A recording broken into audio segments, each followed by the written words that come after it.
Assalamualaikum warahmatullahi wabarakatuh. Selamat pagi semuanya. Selamat datang kembali di perkuliahan hari ini di mata kuliah di instrumentasi kelautan.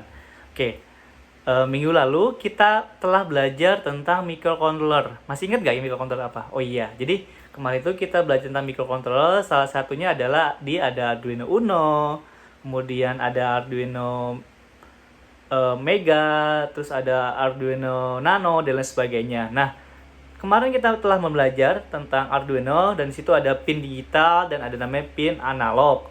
Nah, apa sih perbedaan kedua tersebut? Nah, nanti kita membahas lebih lanjut antara perbedaan antara di sensor analog dengan sensor di digital.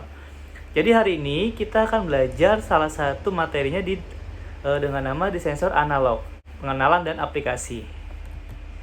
Seperti ketahui, sensor adalah perangkat yang digunakan untuk mendeteksi perubahan besaran fisik seperti tekanan, gaya, besar listrik, cahaya, gerakan kelembaban, suhu, kecepatan, dan lain sebagainya pada fenomena lingkungan lainnya. Nah, di dalam kelautan, salah satu besaran fisik yang bisa kita lihat seperti contohnya adalah di suhu. Suhu bisa jadi kita bisa melihat suhu udara, kemudian ada suhu laut atau suhu air laut. Kemudian kita bisa melihat juga kecepatan udara juga, kecepatan angin dan lain sebagainya. Ada fenomena lain. Selain itu, untuk di daerah pertambakan, daerah tambak misalnya, kita membutuhkan data seperti pH, seperti salinitas, seperti DO dan lain sebagainya. Itu ada parameter fisik yang dari lingkungan. Nah, bagaimana sih kita caranya melihat atau bagaimana sih caranya kita mengambil data tersebut? Melalui apa? Melalui suatu namanya disebut dengan sensor. Itu seperti itu. Jadi salah satu hubungannya untuk melihat di data kelautan adalah tentang sensor tersebut. Nah, salah satu klasifikasi jenis sensor ada dua, yaitu ada sensor pasif dan sensor aktif. Kedua adalah sensor analog dan sensor digital. Apa sih perbedaannya? Kalau pasif biasanya berarti dia hanya menerima saja. Sedangkan kalau sensor aktif dia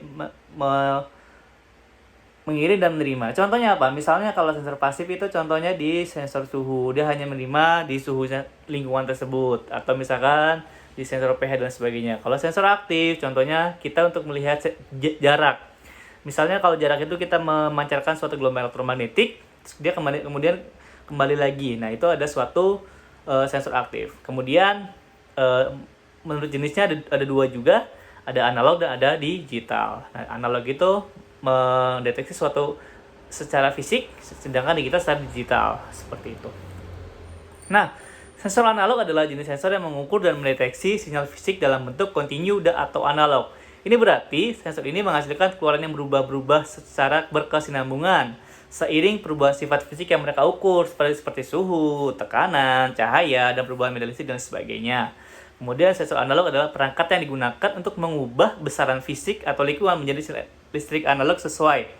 Sinyal listrik analog memiliki tingkat yang berubah secara kontinu dengan perubahan yang ada di besaran tersebut. Misalnya juga tadi kita untuk mengukur listrik, kita bisa mengukur berapa nilai ampernya, berapa nilai voltasenya, dan lain sebagainya. Nah, prinsip kerjanya ada beberapa, dibagi menjadi 6. Ada 6 ya. Yang pertama adalah thermal. Bisa kita tahu ke thermal dari kata-kata thermo atau panas. Kemudian ada prinsip strain gauge, ada suatu tekanan. Kemudian ada fotolistrik, ada kapasitif, dan ada piezoelektrik dan elektron. Apa sih perbedaan antara keenam itu? Nanti kita bahas satu-satu ya. Jadi nanti kita lihat satu-satu sensor itu apa sih perbedaannya. Nah, yang pertama, prinsip thermal adalah perubahan suhu yang menyebabkan perubahan resistansi pada termistor. Nilai resistansi ini digunakan untuk mengukur suhu dan menghasilkan sinyal tegangan atau arus analog sebagai outputnya. Contohnya apa? Sensor suhu di termistor. Bisa di LM35, DHT21, DHT03, dan lain sebagainya. Kemudian ada prinsip strain gauge atau ketika benda atau struktur mengalami tekanan. Jadi lebih ke arah tekanan itu atau regangan. Jadi resistansi dan strain gauge berubah. Perubahan resistansi dikonversi menjadi sinyal analog yang mengukur tegangan atau benda tersebut. Contohnya apa? Sensor beban atau kita misalkan sensor berat dan lain sebagainya. Jadi kita bisa mengukur kan kalau kita mengukur berat kita, berarti ada tekanan yang arah ke bawah. Itu bisa diukur menjadi suatu nilai seperti itu. Kemudian ada sensor fotolistrik, ada cahaya yang jatuh pada fotopodia menghasilkan arus listrik yang berubah sesuai dengan cahaya. Ini bisa digunakan untuk apa? Di LDR. Nah, kalau misalnya kalian lihat lampu-lampu pada malam hari, nah kan dia atau lampu-lampu jalan di PJU, nah itu melihat ada namanya suatu cahaya. Jika misalkan cahayanya itu redup, maka misalkan tegangan menjadi tinggi, menjadi tegangan lebih tinggi, menjadi arus lebih lemah misalnya seperti itu. Dan ada suatu resistansi yang lebih besar. Nah, akibatnya apa? Akibatnya misalnya pada saat malam hari akhirnya lampu itu otomatis dia menyala sendiri. Sedangkan pada pagi hari otomatis lampu itu mati dengan sendirinya. Kemudian ada kapasitif, perubahan jarak atau kapasitor antara dua plat kapasitor menghasilkan perubahan dalam nilai kapasitansi. Perubahan ini mengukur perubahan jarak atau besar lainnya. Tadi bisa mengukur dari lokasi, misalnya dari titik X ke titik X1 ke X2. Nah, itu berapa lokasinya. Ada contoh di sensor kapasitif ini seperti ini.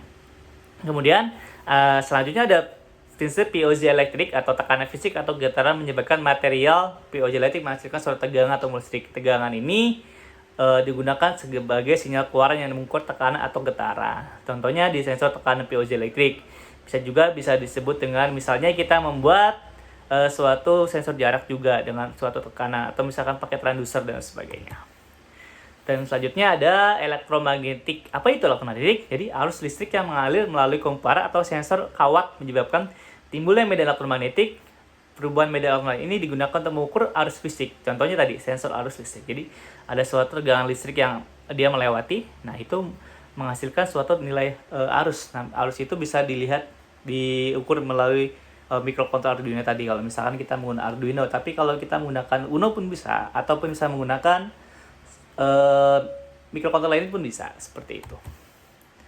Nah, jadi kalau untuk prinsip kerja sinyal analog adalah prinsip kerja analog melibatkan pengukuran perubahan dalam besaran fisik yang diubah menjadi sinyal analog. Sinyal analog ini kemudian dapat diteruskan ke perangkat atau proses atau pengukuran yang sesuai dengan analisis lebih lanjut. Nah, penggunaannya dapat sangat luas, tadi bisa untuk mengukur di berbagai industri termasuk otomasi, pengukuran lingkungan, kedokteran, dan masih banyak lagi. Jadi ini adalah contoh-contoh sensor yang ada di umumnya ada di kita, ada di sensor hujan, sensor jarak, terus ada humidity, terus ada sensor LDR dan sebagainya. Seperti mungkin pertemuan hari ini cukup, kurang lebihnya mohon maaf. Jadi untuk selanjutnya kita ada sesi untuk diskusi. Oke, kita sebelum itu tutup dulu. Assalamualaikum warahmatullahi wabarakatuh. Selamat siang semuanya.